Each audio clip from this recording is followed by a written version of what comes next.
Welcome to Her Health First Wellness Collective, where Black women come first. We're here to educate, advocate, and empower you to take charge of your health because your well-being is not optional, it's essential. Welcome to Her.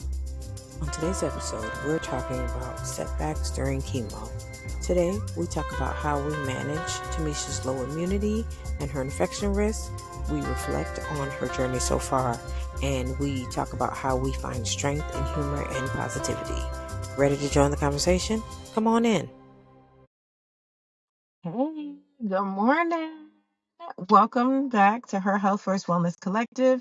I'm Tracy, and you already know who this is. We got Tamesha back again. Good morning, everyone.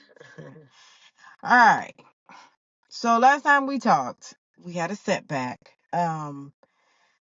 These white blood cells weren't doing what they were supposed to do. The bone marrow wasn't giving what it was supposed to give. So, and again, the bone marrow was not giving what it was supposed to give. This week it was even worse than it was last week. So another setback. So that's what we're gonna talk about today. But we're gonna check in first. How you feeling today? Feeling good. Feeling good. Well, you look good. You look Thank you. You look good, sis. Thank you. Okay. So can you walk us through what happened at your appointment? Well, once again, I was told I couldn't do the chemo because my counts wasn't high enough. Mm-hmm. But this time they gave me an injection to help me. So in the beginning, when I was getting my first sets of chemo, when I was going bi-weekly, I would have to come in on a Thursday to get an injection. But since I stopped doing the bi-weeklies and started weeklies, I wasn't getting any like shots. So I guess my body was doing good. But I guess because it's been like 6 treatments without getting help, like that, I need that help. I guess finally, my bone marrow is, man, my body's probably just tired. Mm-hmm. Just tired from the chemo. Mm-hmm. But so hopefully the injection help because I go back tomorrow. Mm-hmm. We're claiming it. We're claiming it. Go back tomorrow. We're gonna check these levels again, Mm-hmm. and hopefully they will say you're good to go. Right. Hopefully. All right. So, we talked about, the neutrophils versus your white blood count, where this week your white blood count was better, but then your neutrophils were worse. Right. So, did the doctor explain to you why that happens? Well, she was just saying the bone marrow, is not catching up with my body. Right. So that's why they gave me the injection to help me out, to help boost it because I need the help. Right. 'Cause Right. it went from here to like basically all the way here, like down like that. Mm-hmm. It was a big jump. So, what exactly is, because you talked about the injection, so can you tell us, well, we talked about that it helps your white blood cells, it helps them kind of give them a boost to help them grow, the neutrophils especially. So how did it make you feel? Does that shot have any effect on you? You feel any different? No, the shot don't make me feel any different. Okay. They just when they ask you, do you want it in your stomach or your arm? I always choose my arm. I don't know. It's something about being injected in my stomach that I just don't. I don't know. I never tried it, but I don't know. It's just not. I'm like, nah, not my stomach. So I do my arm, and it's cold. It's like a cold medicine. Mm-hmm. So they have to push like. Then you could feel the pressure. Mm-hmm. Because they have to push so hard because the medicine is like cold. Mm-hmm. But this time it wasn't as cold as I remember because they said they took it out a little bit. So it wasn't as cold because usually you could feel it, like you could feel the coldness coming through your arm. Okay. Did they tell you what to expect after the injection? No, they were just saying they're gonna check the, because it's supposed to help like rejuvenate, help me for my cells to, for the numbers to go up. Yeah. So I'm praying that this one injection would help me get to where I need to be so I can continue this chemo. Because my doctor, she doesn't want to delay the chemo any longer because it's been 2 weeks already. Yeah. Right. Okay. All right. So, Now let's switch gears. Let's talk about that finger. What happened with your finger? Well, the finger, I'm telling you, it don't look too good. Right. It's cellulitis, but it's like I don't even know how to explain. I don't even know how to explain how the finger look. Like it's like it looked like it's filled with pus, but nothing is coming out. Right. And it looks like it's moving further over and over and over and over. Now my finger started to turn like around the cuticles. It started to turn like dark. So I don't know if that's because it was trying to heal or that part is healing. I really can't even tell you. Right. Yeah, that's something. So did the doctor explain to you how cellulitis and the low neutrophils or low white count are connected?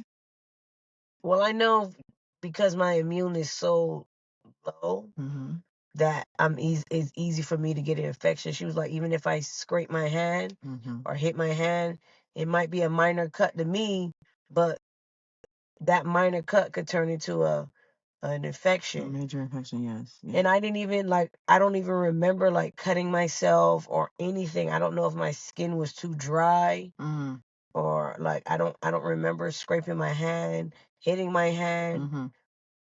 But it's just that my finger is still swollen, not as swollen. The nail doesn't look good.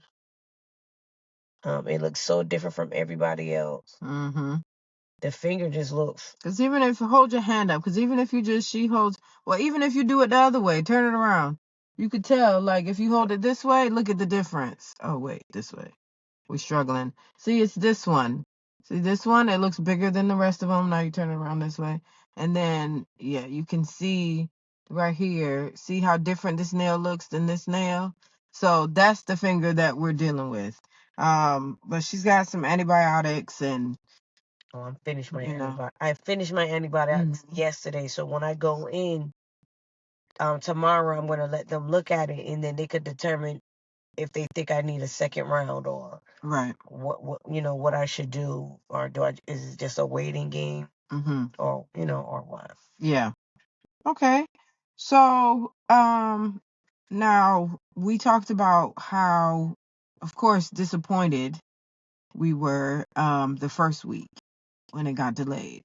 But we had hope and we're like, okay, we went back last Wednesday. We like, yeah, okay, we're going to do it. We were ready. And when I tell you we were ready, I had to unpack the salad. I had to unpack the salads. What else did I pack? I think I had some cashews. I had kind of stuff. And we were ready, like ready. And then, we got the news. So I know that first week was definitely a blow. So with the second delay, what's it like trying to stay strong, but also managing, well, the pain is gone now, but at the time, you had pain in that finger, you were doing the antibiotics and still thinking about the delays. So what has that been like for you mentally and physically? I mean, I know it was a possibility that, I wasn't going to be able to get the chemo because I'm, just now in my mind, because I didn't get it the first time, I knew that there's a possibility I won't get it the second time. Right. I was still disappointed, but then I was like, yeah, basically like, yeah, I knew it was that possibility Right. that I could have had another delay. But I knew about the injection because my dad was telling me about it. And it's so crazy. I didn't even know the injection he was talking about was the injection that I was taking when I was doing it bi-weekly. And it just so happened they were like, yeah, we're going to give you the injection. So I'm thankful, I'm thankful for that. Yeah, absolutely.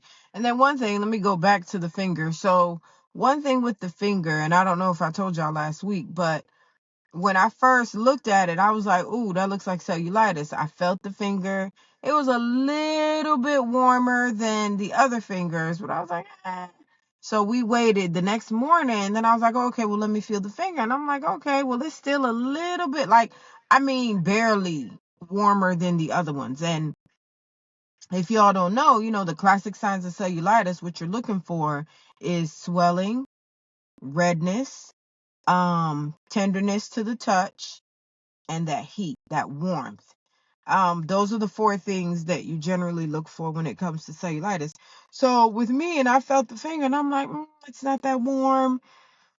I don't know. And then it felt better the next day. So I was like, well, I don't know. Maybe, we'll just wait and see. But then, I thought about it, and I'm like, oh, if your white blood cells aren't as plentiful as they normally are, you're not going to have all those symptoms. You may have some of them here and there, but you're not going to have all those symptoms. So then it clicked like, oh, dang, that's why it wasn't as warm as it should have been, because those white blood cells couldn't do what they needed to do to mount that response to the infection. So that's another thing to look out for also, that if something does happen and you do get some kind of infection, that you may not have the typical symptoms, just because the white blood cells are the ones that create those symptoms that alert your body. But if you don't have those white blood cells, they can't alert your body. And then next thing you know, something like Tamesha said, something that may seem little to you ends up being this really big deal, because you didn't think it was, worth mentioning.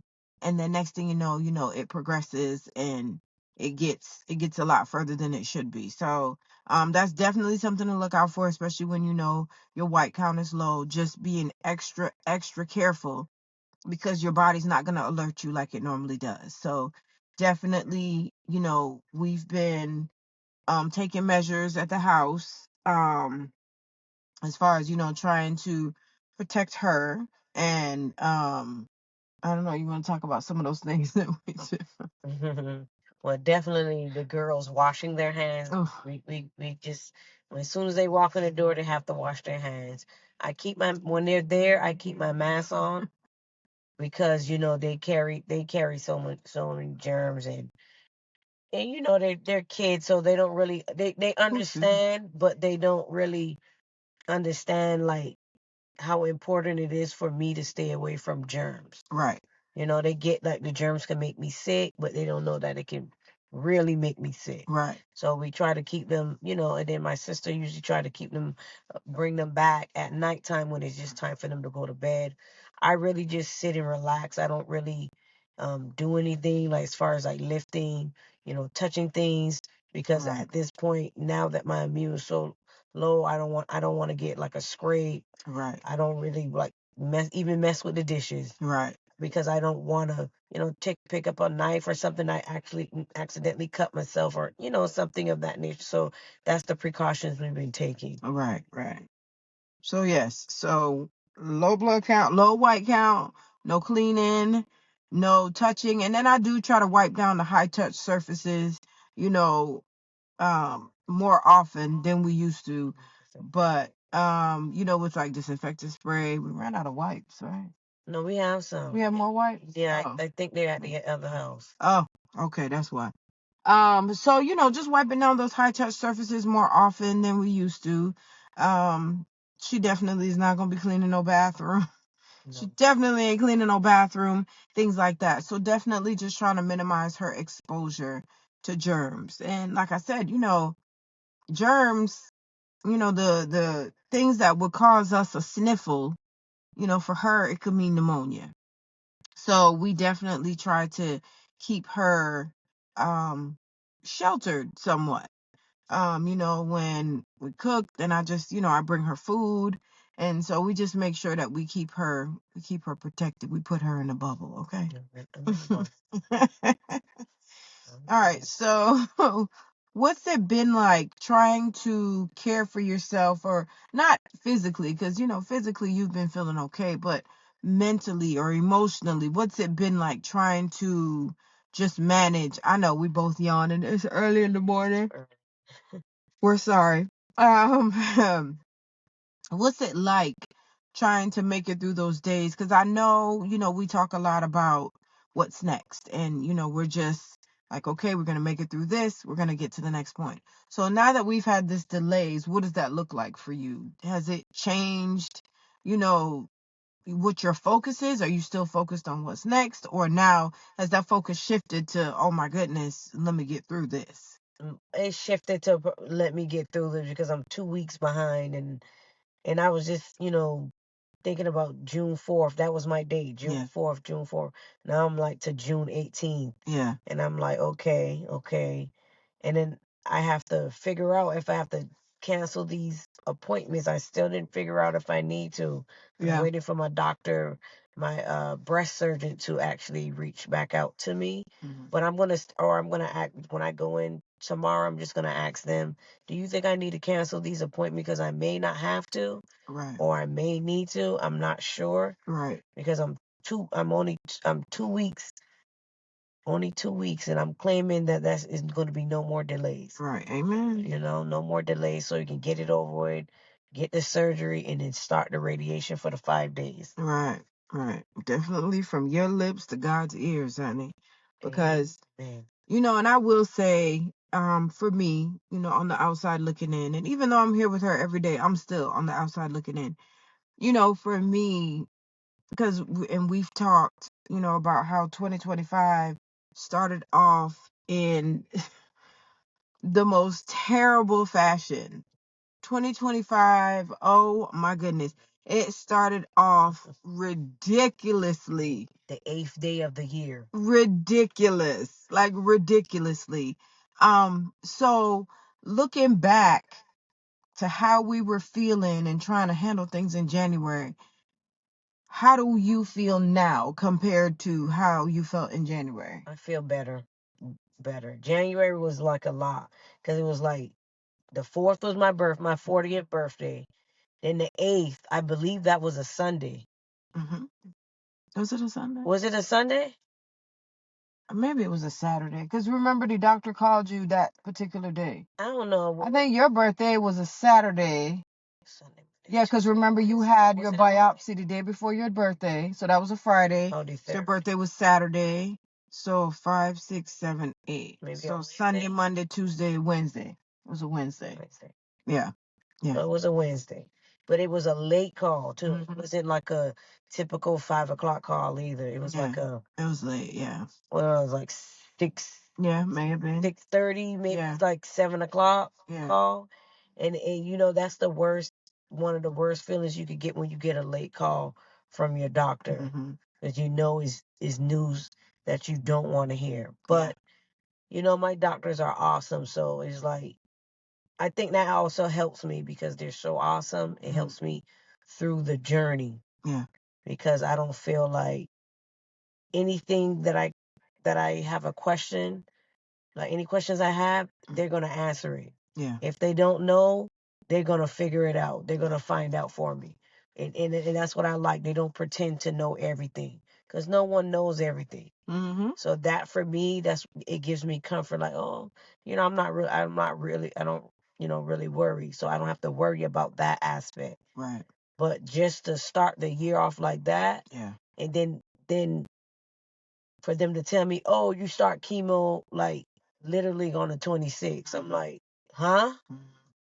Like I went to the doctor. They were like, oh yeah, Yeah. you starting chemo. It was like next week. And they were like, next week. Yeah. I was like, excuse me. Yeah. She was like, yeah, you're gonna get your report in on Tuesday, and then you're gonna get chemo on Wednesday. Mm-hmm. And I was like, wow. I'm like, now that it was moving, now that it was moving so fast, it's like you didn't really get to process everything. Right. Because you're going from appointment then to hearing that, oh, on Tuesday they're gonna put the port in on the left side, and then there we go to chemo. And then the thing with me, they didn't leave my they didn't access my port.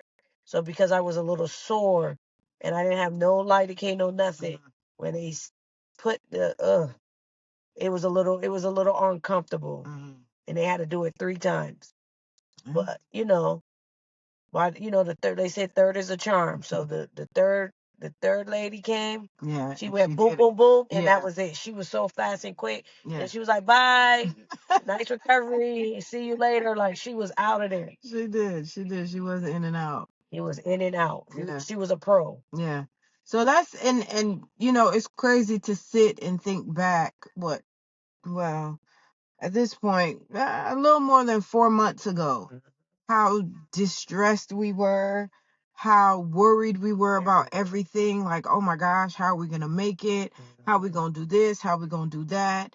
And, I feel like, just looking back, like that's a testament to just, number one, how strong you are and how strong we are as a family, to just come together and we're going to make it happen. We're going to do what we got to do. So definitely, I know us as a family, we're in a better place mentally than we were in January. Because in January, oh my gosh, we were down in the dumpsters. Okay, it was a whole dumpster fire. It was crazy. But now that the imaginable has become sort of the norm for us, the unimaginable, I'm sorry, has become sort of the norm for us. This is our new norm. The new normal. So now there's other hurdles. So now that we've gotten over those first hurdles, now we're having other hurdles. We got the cellulitis, we got the delays, things like that. So, it just goes to show you that, we can overcome anything. We can overcome anything. So I just looking back, and I think me and Jasmine were talking about it the other day, like, man, remember in January we were so stressed out. We were so stressed out. But now it's just like, okay, there's still stress. Don't get me wrong, it's not like it's no stress, but nowhere near the stress level that it was back in January. So I'm definitely thankful for that. Oh gosh. So is there anything about the journey that still surprises you? To be honest, the process. The process of the treatment. I never knew the treatment was like this long. Yeah. I never knew that. I thought people just go through chemo, then if they have to have the surgery to get the surgery, Right. and then they go to radiation. But I'm hearing radiation. I guess it depends on the type of cancer, maybe, or your treatment plan.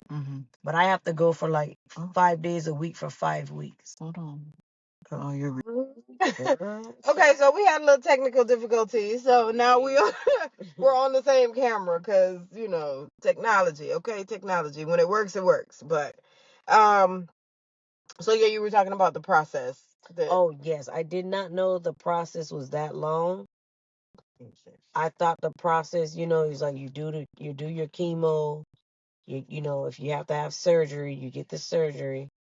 And I didn't know radiation went for that long. Radiation is 5 days a week for like 5 weeks. And for me, like when I think about that, I'm just thinking like, you got to go through all of this. It's like when you think about it, that's almost like that's more than half of the year. Right. Yeah. And it's like, what do you do? Like, you apply for disability, you don't hear back from them. You can't Forever. You can't get a lawyer until you're denied. Right. And it's like, you're thinking of what am I gonna do?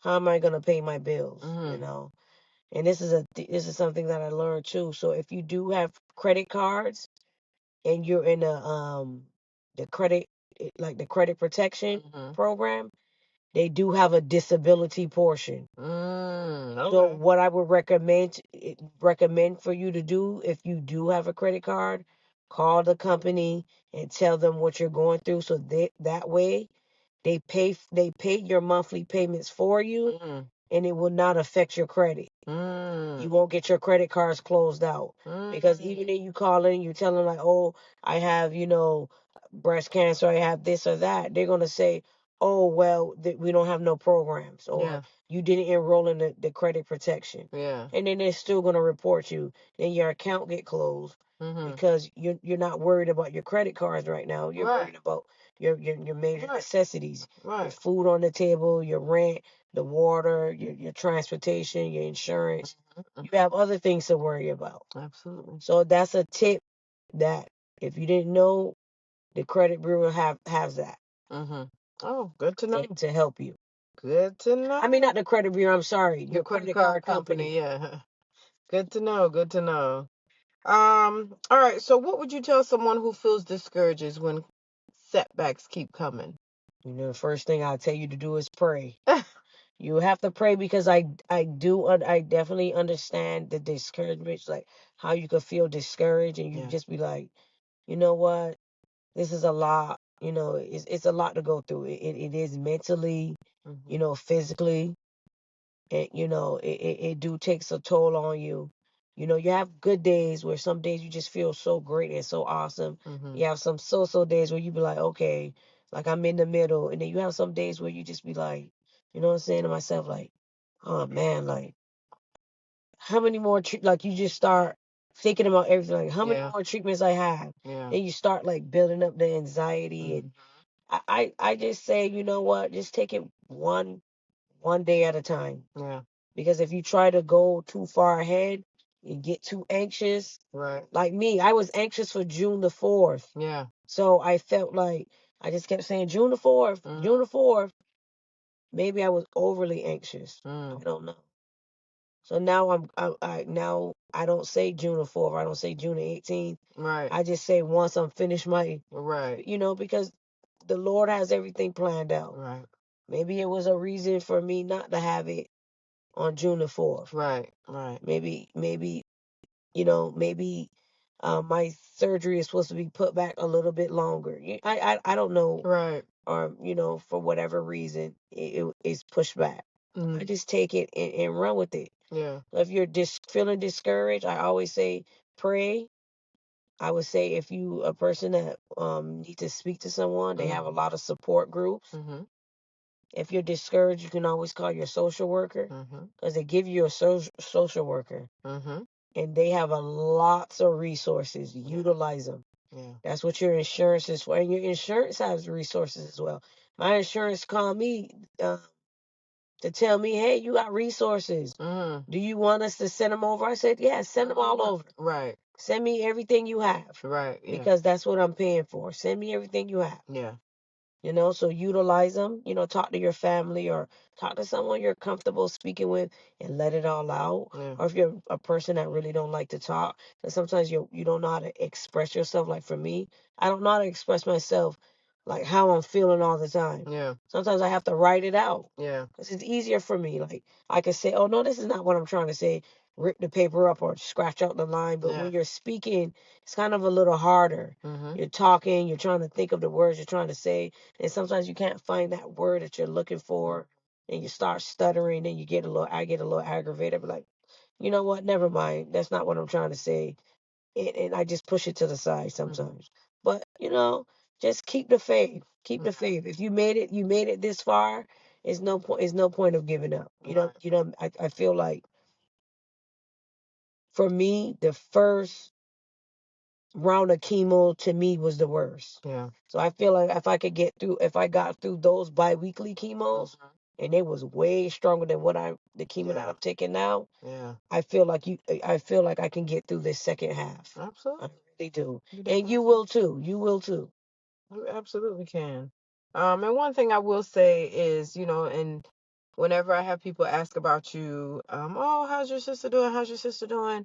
One thing that I can say is that you have remained positive throughout this entire journey, even in the times where you should be negative. Now, there are times where you're not as positive, but you're still always Two thumbs down.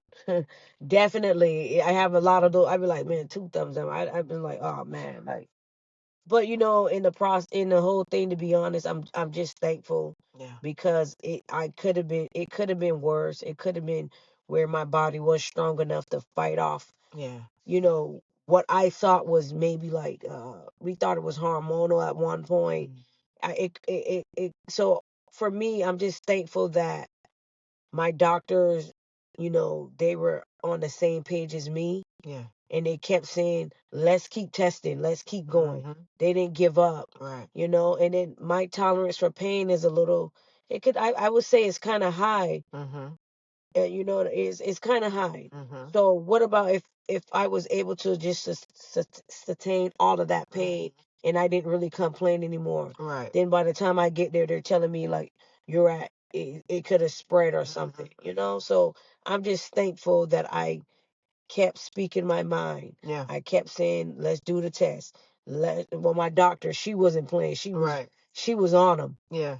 Why didn't y'all do the biopsy? She wants to know why. Mm-hmm. Why didn't y'all do the biopsy when I put the order in? Yeah. Then they explained it to her, and it made sense because we were looking at it like, oh, it's going to be a further delay. But then when he said, yeah, I can do the biopsy, but what if you're going to stop bleeding?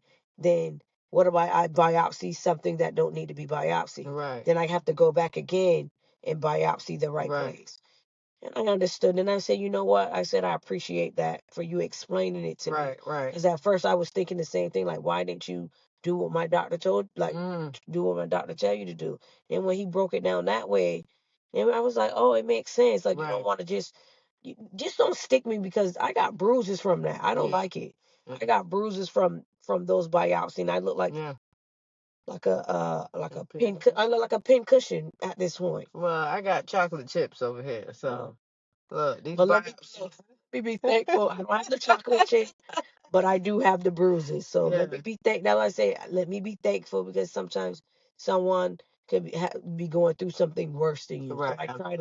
I try to look at the glass half full Mhm. instead of half empty. Mhm. You know, that type of thing. Yeah, and that's definitely admirable. I mean, because nobody would blame you for looking at the glass half empty, but you've just always managed to be positive. And I think, what's crazy is, we always say, because, we call our mom Lolita, not to her face, but I mean, she knows we call her Lolita. That's her middle name. But we always talk about being Lolita raised, okay? And when I tell you, honey, Lolita, they ain't raised no punks, okay? At all.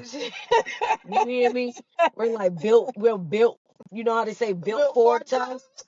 We're Lolita tough, you know? So that, I am thankful for that. Yes. That I'm not like because when we go into chemo, we see people in there breaking down. Yeah, yeah.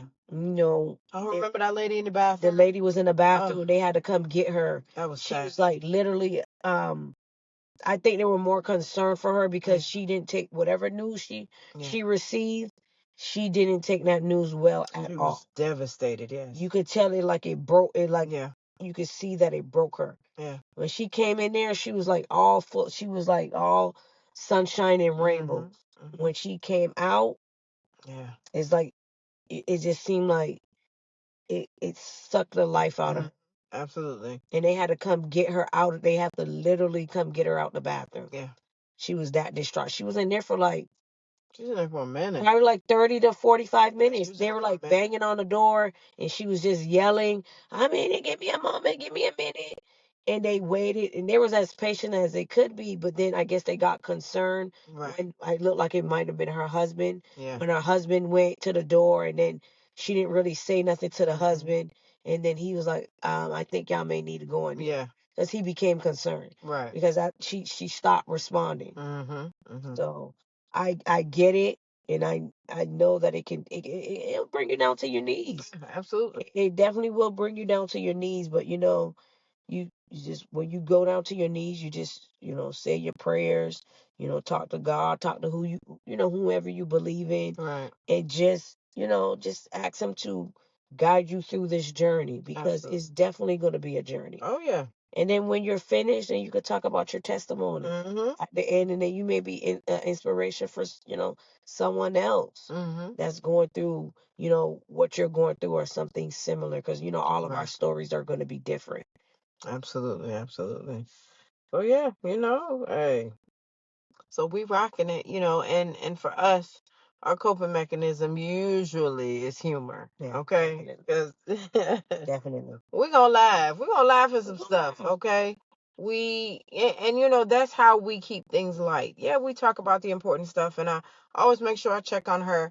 And when I ask her how she's feeling, I can normally, regardless of what comes out of her mouth, the way that it comes out, I could tell whether today's a good day, it's an okay day, or it's a not so good day. Wednesdays are usually not so. Yeah. I mean, I'd be like, oh yeah, I'm okay. It's chemo day. Yeah. I'm a little drier. Yeah. Chemo today. Yeah. But then after I get there, I'm all back bubbly and fuzzy, and because I know once I get through the process, I think it's just the the timing, it'd be like the unknowns, all the uncertainties. Right. So my mind get to thinking like about all of that stuff sometimes. And sometimes I have to distract myself. So I be watching the stuff on the TV, people fixing houses. And that helps me. Right. Like that helps me because then I'm not thinking about what could be or what's coming. And, Right. and I like I say, I don't check the test results. Right. I do not check them because the test results, they literally have my nerves going all over the place. Yeah. And I be hearing all the beats. Bloop, bloop, bloop, bloop, bloop. My sister be looking over, did your test result come in yet? And I be like, yeah, it came in about 15 minutes ago. She was like, you don't look at them? No, not today. She was like, oh, I'll look at them for you.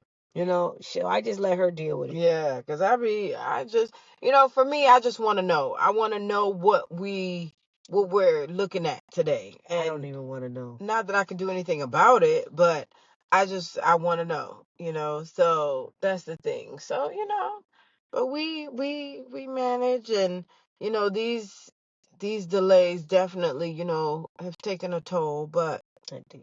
just like everything else, we keep it pushing, business as usual, and we keep it Just pushing. gotta be patient, I guess. It's teaching me to have even more patience. Absolutely. You can't with this. You can't rush the process. What? This treatment plan, you gotta do as your doctors say. You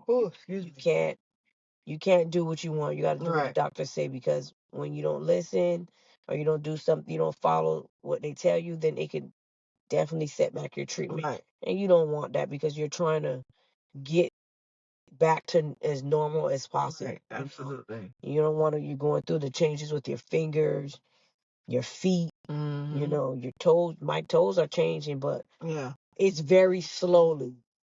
So not as fast as your fingers. Not as fast as my fingers. Yeah. It's just like my big. It's only my it's only my big toes that are changing. Oh, But it's very, very, very slight. Right. That's crazy. Very slight. It's not like the fingers. I would say they changed within probably within the first chemo probably. Start getting and I don't have the little black marks anymore. Yeah. I don't have the spots. The coloration back in my hand came, but it's going, the discoloration is going to the fingers, like they're like purple. Yeah. So they all look like, when you smash your finger in something, that's what they all look like. All of them. All of them look that way. Some of them more than others. Like her thumb is probably the one that has changed the most. But the rest of them, it's like, well, the thumb, and that ring finger. The ring finger, yeah. This one it looks very funny because it looked like it's bloodshot really bad on one side. And I don't know why that one looks like that, but it's like really bloodshot on that side. But I mean, I guess like they say, eventually, hopefully I'm finished the chemo before the fingernails come off. I'm just praying, because who wants to I mean, for me, I'm thinking like, dang, my fingernails are gone. Isn't that prone to infection? It can be, depending on just if the area underneath is raw, or if there's going to be a new nail pushing it out. And I hope, well, I don't know if it's a new nail or not, or if it is, but I hope it is a new nail, because I don't want it to be where it's that soft. I don't like that face. That face. Wear gloves. I'm gonna probably have to wear gloves everywhere. And get you some little fingertip covers. Or fingertip covers, yeah, that makes sense. But I think I'll do that anyways. Yeah. Because now I'm very nervous now. Even if I'm washing my cup out, I put on gloves. True. Just to You be never safe. know. Yeah, you never know. You never know. So yeah, but we knew that complications could happen. We don't like them, but like Tamesha always says, it's part of the process. Yeah, it's part of it. So, so we just dealing with it. But so that is it. You have anything else? No, just thank y'all for listening. Absolutely. I appreciate it, Absolutely. But this right here, to be honest, this, journey, it gave me like courage, I guess. Yeah. To speak on cameras, because anybody that knows me, Yeah. I hate cameras, I hate pictures. I'm always when they're doing pictures, I'm always trying to go in the back, and I'm one of the shortest ones. And you have to see me trying to sneak in the back. They be like, no, no, no, you gotta go up. You like they be like, no, no, no, you go up front, like with the kids. I be like, Yeah. well, can I go? Like, can I be in the second row or the third row? No, you have to be right here. Like, so anybody that knows me knows I really always hiding or not really, want to be on camera, want to be vocal or the one with the biggest mouth. That's just not me. Right. I'm just pretty much laid back. I'm cool like a fan. Yeah. You know what I mean? Unless it's something that I'm passionate about, then you're gonna hear my big mouth. Right. I'm gonna be like, what? Nope, that's not. I'm gonna be going crazy, going off. But as far as like recording, like my sister, she's the guru. For me, no, I'd be like, no sense. You could, that's all you. You can have it. I really was not gonna show my face, but then I was like, would my story, would it be the same me being behind the camera? Yeah. You know what I mean? Because I feel like I wouldn't be not that I'm not my true authentic self. You guys won't get to see me going through my phases of what I'm going through. Right. Like, losing my hair, my nose hair, my eyebrows is gone. And I'm gonna tell you, it still sucks with the nose hairs. I have my mask. I have like 4 different masks that I carry around because sometimes with the mask, my nose start running. And I refuse to walk around with a mask that's snotty. Right. So I have to switch them out. Right. So that's another tip.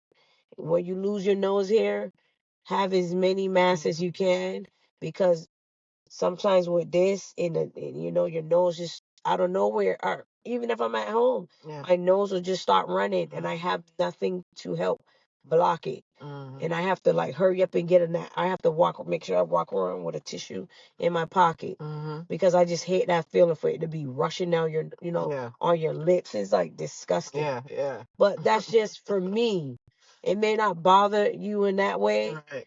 because you may be like, oh, it is, something else may bother you. Yeah. Like if you're a person like getting your nails done, and I can see how I bite my nails. So for me, maybe this will help me not bite my nails. Right. It's tough, but yeah, you see the nails are still biting, but I try not to bite them. I really do try. It's very hard for me. It's very, very hard, but I've been doing better now because now I know I can cause myself to have an infection. So now my mind is clicking in like, oh, if I do this, if I get the urge, I'm like, you know what? Don't do it because you can get an infection in these fingers. So stop it.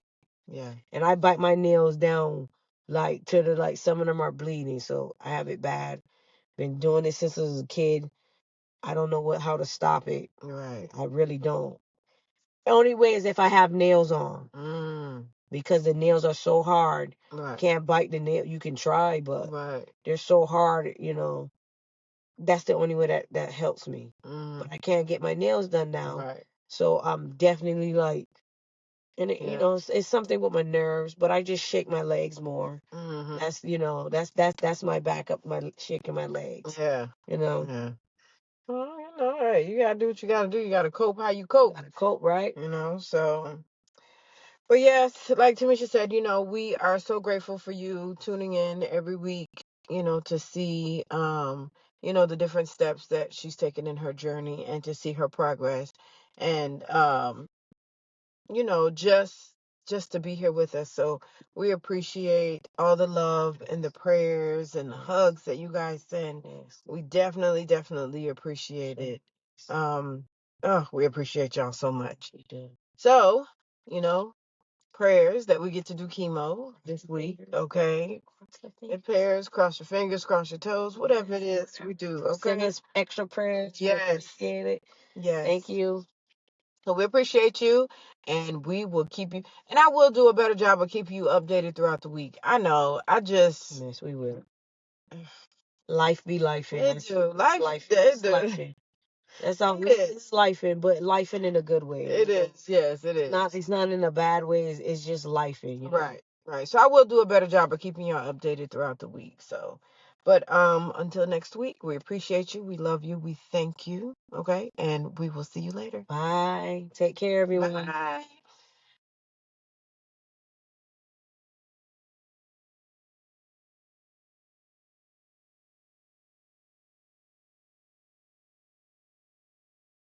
Thanks for tuning in to Her Health First Wellness Collective. I hope today's video gave you the knowledge, inspiration, or support that you needed. If you found this helpful, please be sure to give the video a thumbs up and share it with someone who could use it too. And don't forget, subscribe and hit that bell so you never miss a new upload. Now let's keep the conversation going in the comments. Your voice matters here. Until next time, take care of yourself, take care of each other, and remember, her health comes first. See y'all soon.